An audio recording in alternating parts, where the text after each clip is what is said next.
Hi. Hola, señor. Hello, Facebook. Hola. Welcome to Larry's Library, continuing to read Treasure Island. So, the kids are back with me today. They're not watching a movie this time. They decided they'd continue to join us here for Treasure Island. Starting with Chapter 17, we continue with the narrative of the Doctor. Narrative continued by the Doctor, the Jolly Boat's last trip. This fifth trip was quite different from any of the others. In the first place, the little gallipot of a boat that we were in was gravely overloaded. 5 grown men, and 3 of them, Trelawney, Redruth, and the captain, over 6 feet high, was already more than she was meant to carry.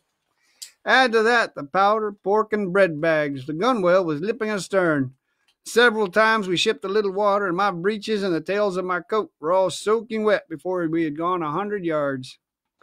The captain made us trim the boat, and we got her to lie a little more evenly. All the same, we were afraid to breathe. In the second place, the ebb was now making, a strong rippling current running westward through the basin, and then southward and seaward down the straits by which we had entered in the morning. Even the ripples were a danger to our overloaded craft. But the worst of it was that we were swept out of our true course and away from our proper landing place behind the point. If we let the current have its way, we should come ashore beside the gigs, where the pirates might appear at any moment. I cannot keep her head for the stockade, sir, said I to the captain. I was steering, while he and Redruth, 2 fresh men, were at the oars. The tide keeps washing her down. Could you pull a little stronger? Not without swamping the boat, said he. You must bear up, sir, if you please. Bear up until you see you're gaining. I tried and found by experiment that the tide kept sweeping us westward until I had laid her head due east, or just about right angles to the way we ought to go. We'll never get ashore at this rate, said I. If it's the only course that we can lie, sir, we must even lie it, returned the captain. We must keep upstream, you see, sir, he went on. If once we drop to leeward of the landing place, it's hard to say where we should get ashore. Besides the chance of being boarded by the gigs, whereas the way we go the current must slacken, and then we can dodge back along the shore. The current's less already, sir, said the man Gray, who was sitting in the fore sheets. You can ease her off a bit. Thank you, my man, said I, quite as if nothing had happened, for we had all quietly made up our mind to treat him like one of ourselves. Suddenly the captain spoke up again, and I thought his voice was a little changed. The gun, said he. I have thought of that, said I, for I made sure he was thinking of a bombardment of the fort. They could never get the gun ashore, and if they did, they could never haul it through the woods. Look astern, Doctor, replied the captain. We had entirely forgotten the long nine, and there, to our horror, were the 5 rogues busy about her, getting off her jacket, as they called the stout tarpaulin cover under which she sailed. Not only that, but it flashed into my mind at the same moment that the round shot and the powder for the gun had been left behind, and a stroke with an axe would put it all into the possession of the evil ones aboard. Israel was Flint's gunner, said Gray hoarsely. At any risk, we put the boat's head direct for the landing place. By this time, we'd got so far out of the run of the current that we kept steerage way even at our necessarily gentle rate of rowing, and I could keep her steady for the goal. But the worst of it was that with the course I now held, we turned our broadside instead of our stern to the Hispaniola and offered a target like a barn door.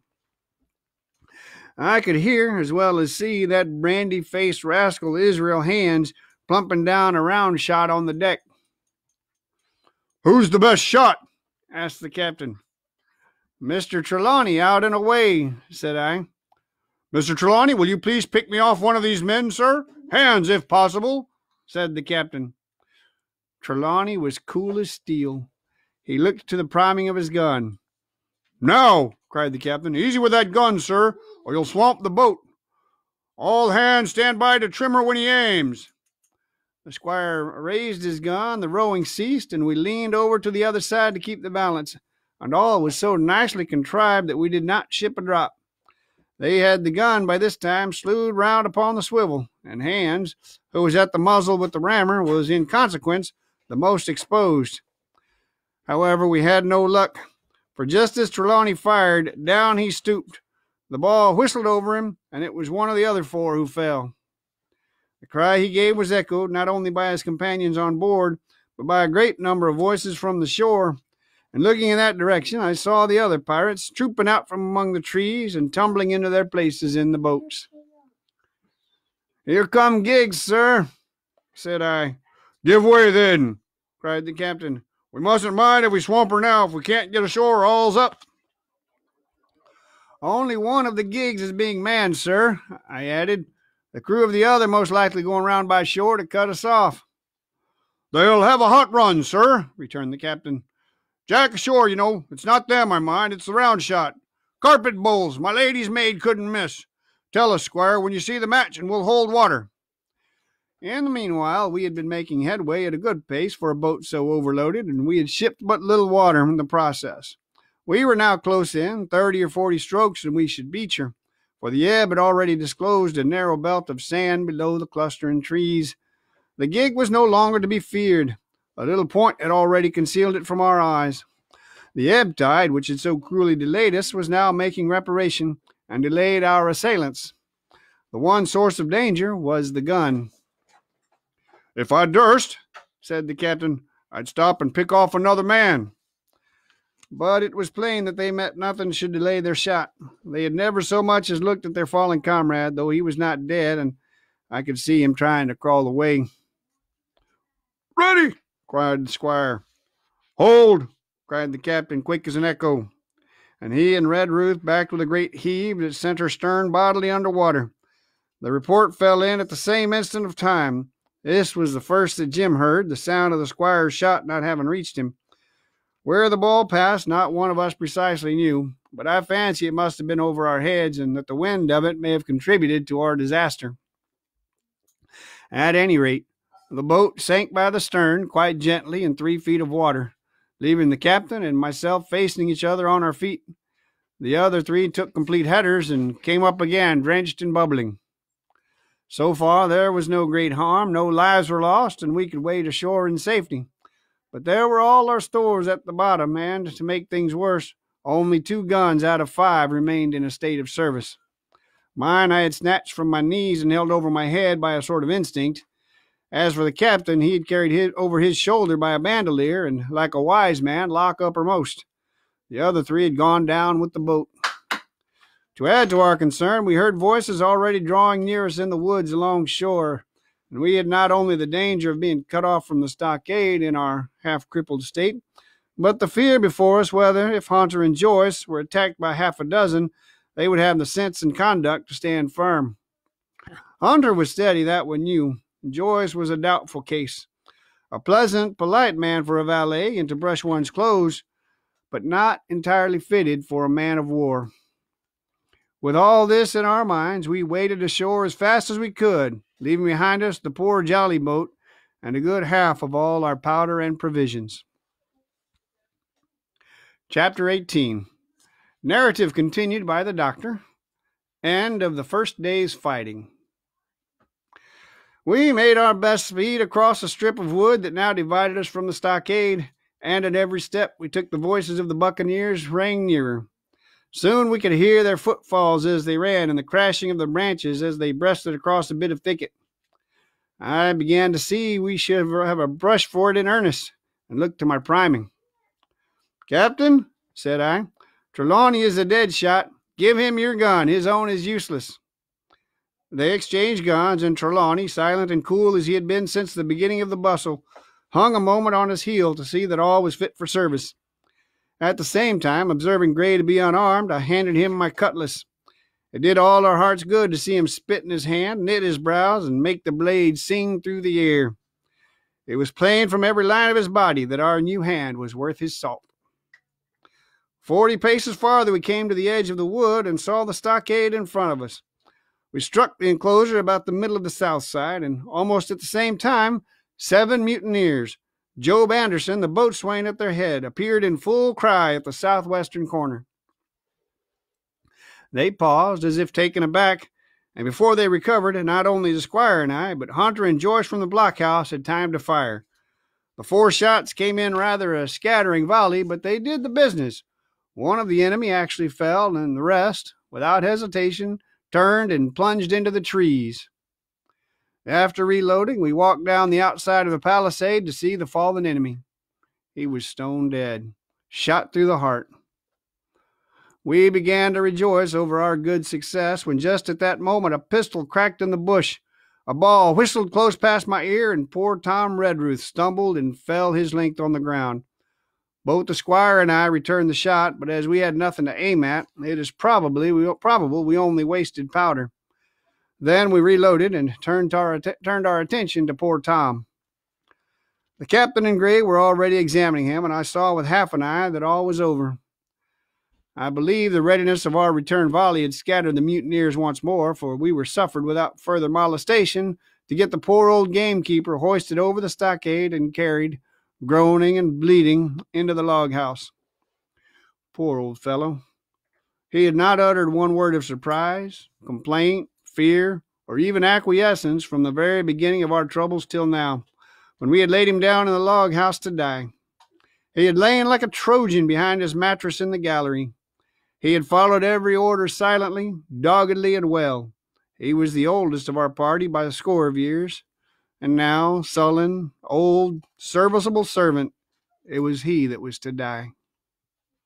The squire dropped down beside him on his knees and kissed his hand, crying like a child. "Be I going, doctor?" he asked. "Tom, my man," said I, "you're going home." "I wish I had had a lick at them with the gun first," he replied. "Tom," said the squire, "say you forgive me, won't you?" "Would that be respectful like from me to you, squire?" was the answer. "Howsoever, so be it. Amen." After a little while of silence, he said he thought somebody might read a prayer. "It's the custom, sir," he added apologetically. And not long after, without another word, he passed away. In the meantime, the captain, whom I had observed to be wonderfully swollen about the chest and pockets, had turned out a great many various stores. The British colors, a Bible, a coil of stoutish rope, pen, ink, the logbook, and pounds of tobacco. He had found a longish fir tree lying felled and cleared in the enclosure, and with the help of Hunter, he had set it up at the corner of the log house where the trunks crossed, and made an angle. Then, climbing on the roof, he had with his own hand bent and run up the colors. This seemed mightily to relieve him. He re-entered the log house and set about counting up the stores as if nothing else had existed. But he had an eye on Tom's passage for all that, and as soon as all was over, came forward with another flag and reverently spread it on the body. "Don't you take on, sir," he said, shaking the squire's hand. "All's well with him. No fear for a hand that's been shot down in his duty to captain and owner. It mayn't be good divinity, but it's a fact." Then he pulled me aside. "Dr. Livesey," he said, "in how many weeks do you and Squire expect to consort?" I told him it was a question not of weeks, but of months. That if we were not back by the end of August, Blandley was to send to find us, but neither sooner nor later. "You can calculate for yourself," I said. "Why, yes," returned the captain, scratching his head and making a large allowance, sir. "And making a large allowance, sir, for all the gifts of Providence, I should say we were pretty close hauled." "How do you mean?" I asked.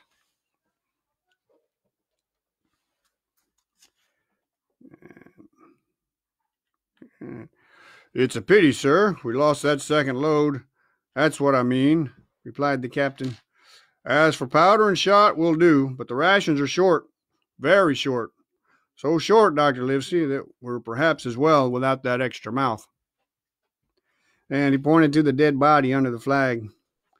Just then, with a roar and a whistle, a round shot passed high above the roof of the log house and plumped far beyond us in the wood. Ho, ho! Cried the captain. Blaze away! You've little enough powder already, my lads. At the second trial, the aim was better, and the ball descended inside the stockade, scattering a cloud of sand, but doing no further damage. Captain, said the squire, the house is quite invisible from the ship. It would be the flag they are aiming at. Would it not be wiser to take it in? Strike my colors? Cried the captain. No, sir, not I. And as soon as he had said the words, I think we all agreed with him. For it was not only a piece of stout, seemingly good feeling, it was a good policy besides, and showed our enemies that we despised their cannonade.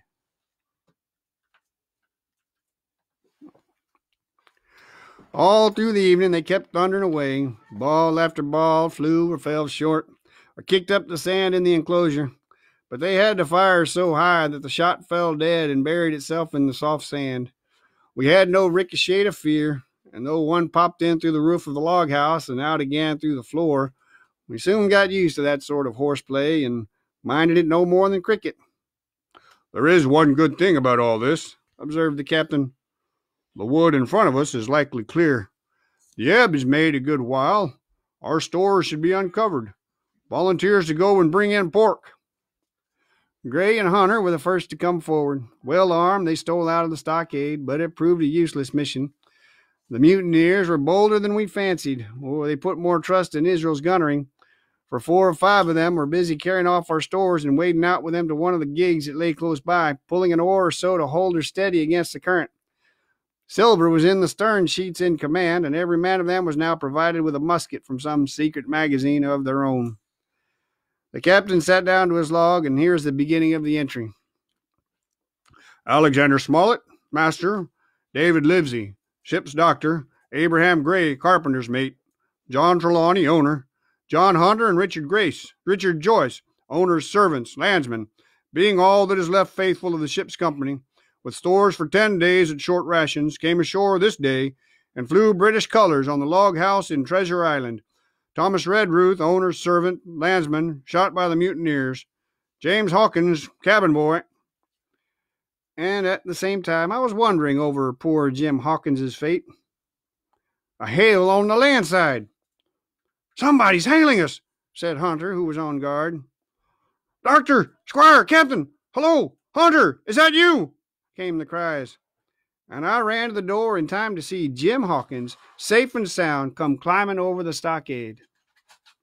That's the end of Chapter 18. Chapter 19 is the narrative resumed by Jim Hawkins, the garrison in the stockade. Thank you very much. Wash your hands. Stay socially distanced. Be safe. Take care of yourselves and each other. Watch out for your neighbors. This has been Larry's Library. Thank you all. Have a good evening.